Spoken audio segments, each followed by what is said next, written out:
50 লক্ষ টাকা দাবির অভিযোগে তৃণমূল নেতার মৃত্যুর ঘটনায় গ্রেপ্তার 3 বিজেপি নেতা। পূর্ব বর্ধমানের দেওয়ানদিঘি থানার জাগাদাবাদ এলাকায় তৃণমূল নেতা স্বরূপ রানার মৃত্যুর ঘটনায় 3 বিজেপি নেতাকে গ্রেপ্তার করেছে পুলিশ। ধৃতরা হলেন কানাই খা, বয়স 59 বছর, লক্ষ্মীরাম হাসদা, বয়স 36 বছর এবং শ্যামল হাজরা, 37 বছর। বৃহস্পতিবার তা বর্ধমান আদালতে তোলা হলে আদালত 10 দিনের পুলিশ হেফাজতের নির্দেশ দেয়। মৃতের পরিবারের অভিযোগ, কয়েকজন বিজেপি কর্মী দীর্ঘদিন ধরে স্বরূপ রানাকে হুমকি ও মানসিকভাবে নির্যাতন করে আসছিল। গত 22 জুন তাকে একটি আড়তে ডেকে নিয়ে গিয়ে মারধর করা হয় এবং 50 লক্ষ টাকা দাবি করা হয়। টাকা না দিলে তার স্ত্রী ও নাবালিকা কন্যাকে খুনের হুমকিও দেওয়া হয় বলে অভিযোগ।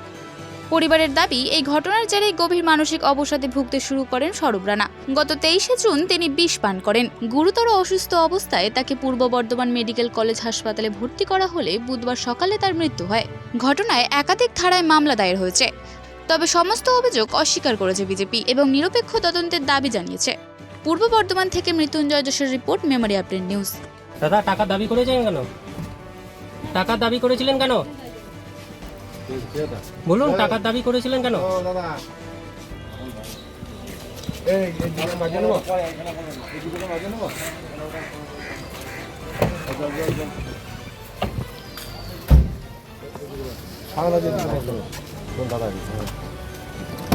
মেডিকেল চালান।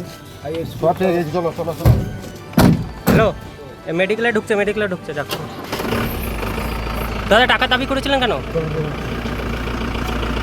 দাদা, টাকার দাবি করেছিলেন কেন? টাকার দাবি করেছিলেন কেন? আমার গয়ডাঙ্গা মারামারি হয়েছিল 2000 হ্যাঁ সালে। আমার 17 সালে মারামারি হয়েছিল। হ্যাঁ সেই বিষয়ে